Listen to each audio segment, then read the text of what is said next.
Guys, if you've watched my previous videos, you know that the color temperature was a little off.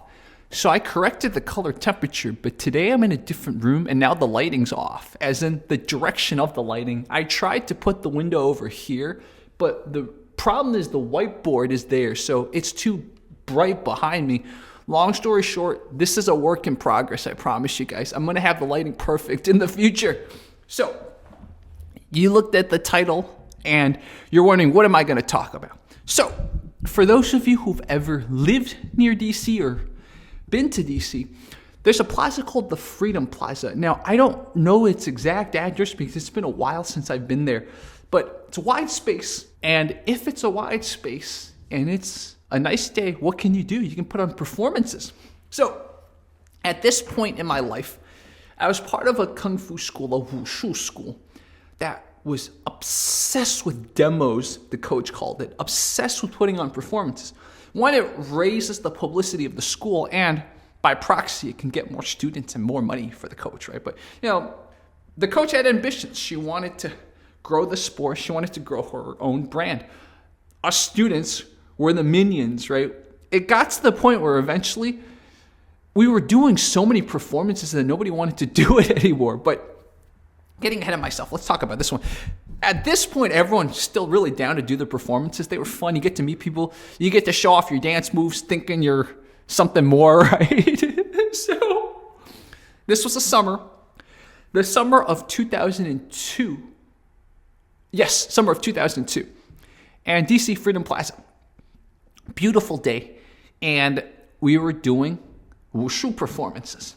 Now, I had brought my friend David along. David was my Taekwondo friend who appeared at least once on Fight Commentary Breakdowns. So if you guys want to find his appearance, you guys can find it.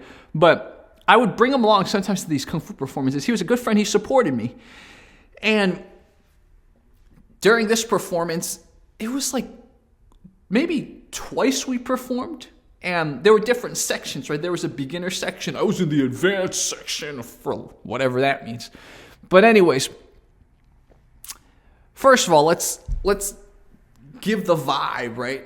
There was a tent, like a big tent, because the sun was bearing down, and there was a performance stage, and probably about at least 100 people, plus people walking by on their sort of weekends in DC would watch for a little bit, go away, right? So, fun little open event for everyone.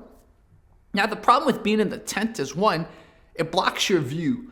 And also, it was positioned awkwardly. So what I would do is I would get a bunch of my Kung Fu friends and I would drag David along and we would stand outside in the sun. And knowing what I know now about the differences between skin type and how it absorbs or blocks vitamin D and UV rays, I feel bad that I made David stand in the sun all that long because he's the type, his skin type, he absorbs vitamin D in like 2 minutes in the sun, right? So it's like too taxing on him to be in the sun for like 20 minutes. I feel so bad now. But back then I didn't know. I could stand in the sun for an hour. I was okay. So performances are going great. Probably David's getting a little bit sunburned. And he's like, Jerry, I don't like you right now. Suddenly, this storm blows through out of nowhere. It's a heavy rain. So all of us, at that point, most of the crowd that could have left has left. So it's about 50 to 75 of us performers and our families huddled into that tent. Okay, we're just sheltering from the rain, waiting for the rain to go away, to blow past. And it's not blowing past. It's getting heavier. If any of you have been to DC, DC's got this weird setup where no building is taller than the Washington Memorial. So theoretically, you wouldn't expect this to happen. In cities with a lot of tall buildings like New York or Chicago, okay, the wind blows like crazy, right? Because wind gets funneled through the different streets and then it kind of gets stuck between the buildings and stuff like that. But DC, most buildings are 3, 4, 5, 6, 7 stories. That's it. So you just wouldn't expect this type of wind effect to happen. But long story short, we're waiting out the rain. We think everything's going to be okay. And suddenly I turn and I see one of the legs of the tent start wobbling. And then my coach was standing near, so she leans forward and she's trying to steady it. But first of all, it was an awkward position. Imagine there was a table here. She's trying to go through the table like this, like the table's here, so she can't plant her feet to get enough force. So eventually she kind of gives up, and by giving up, I think it makes it worse. So suddenly, that leg of the tent that was wobbling, that my coach was trying to hold steady, it sort of gives way. It gives way, and then chain reaction, right?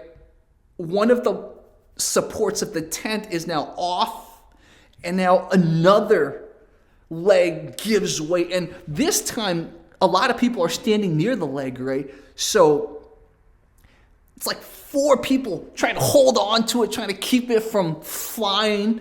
But it's too late, man. You know, once the forces of nature happens, it just happens. And out of nowhere, I will never forget this.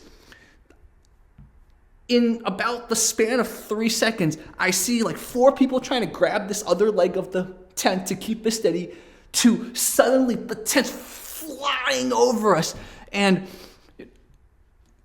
even if you don't have any kind of survival instincts, I think it's just genetic in you to like, okay, let's duck, right? Let's duck. Some people were still trying to grab the leg and stuff like that. And talking to people later, I think there was another member of my school who he was on the other side, and he said he was also trying to keep one of the legs steady, but it was too hard. Again, because once one of the leg goes and the second leg goes, he was probably on the other side trying to prevent another leg of the tent from going.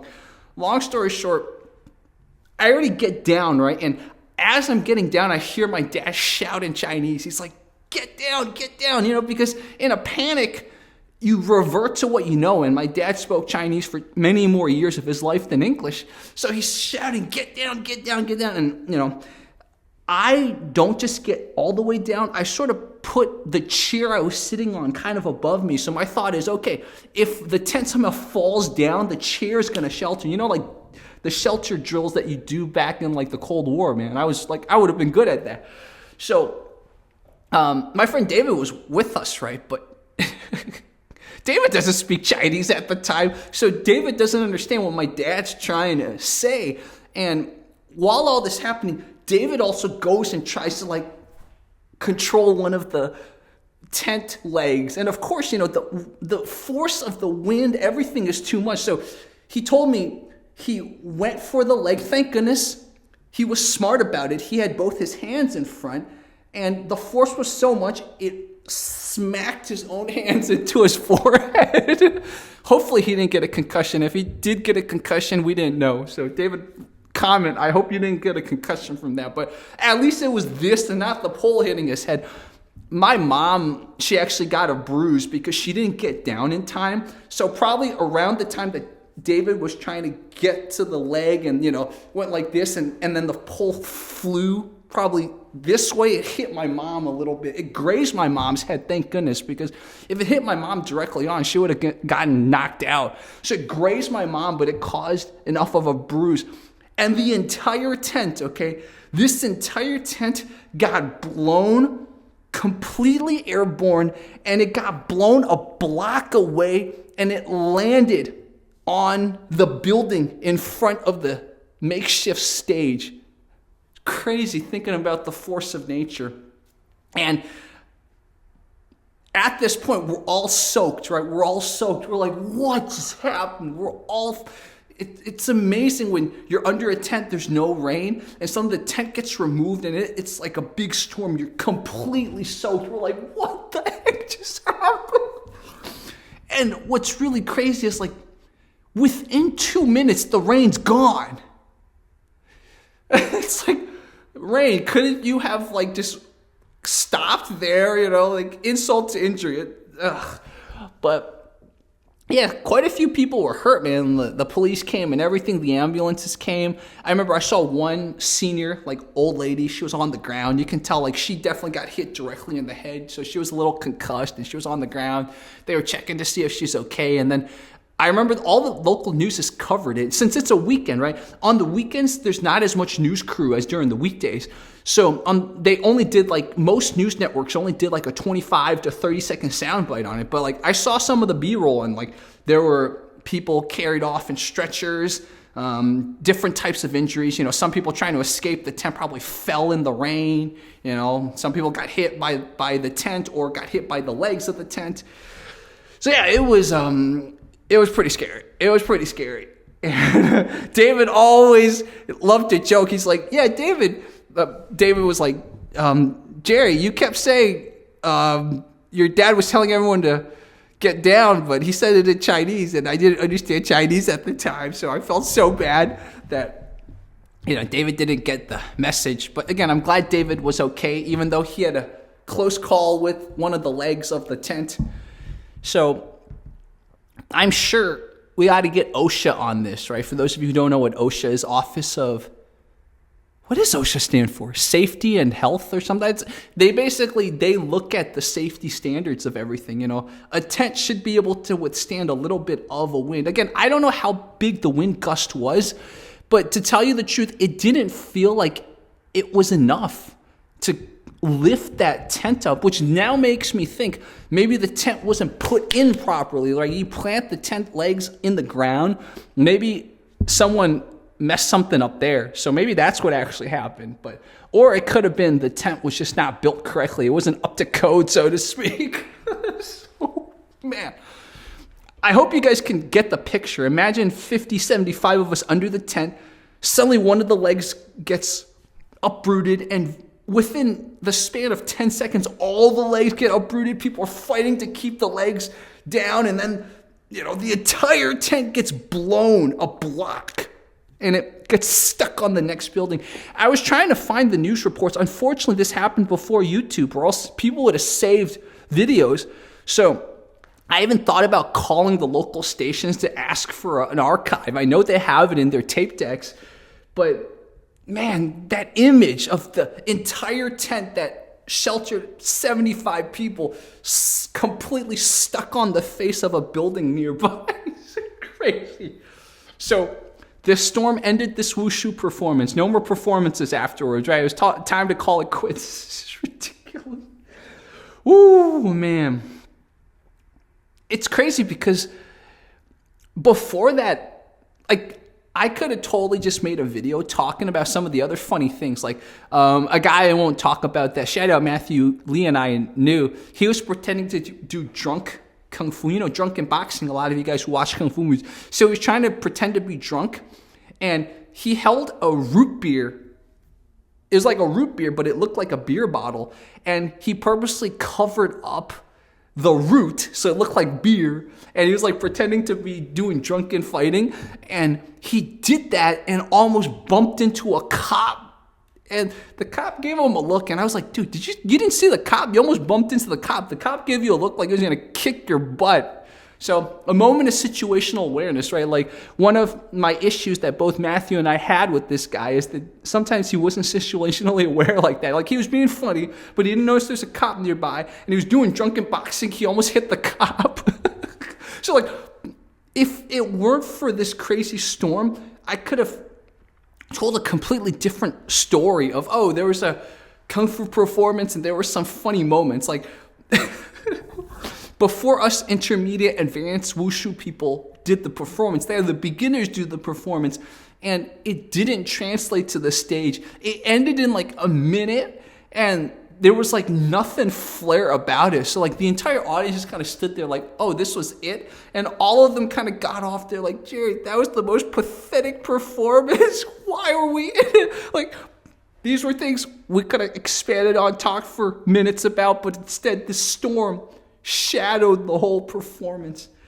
So, the power of nature, people. You guys let me know, have you ever seen the power of nature like this? Or even better, have you ever unexpectedly witnessed the power of nature like this? Okay, guys, a lot more stories to come I hope you enjoyed this story. So much more, okay? Shout out everyone that subscribes to Fight Commentary Chats. I'm actually having a lot of fun just sharing this story. I'm, in general, sharing stories for you guys. So thank you guys so much, man. We'll talk soon.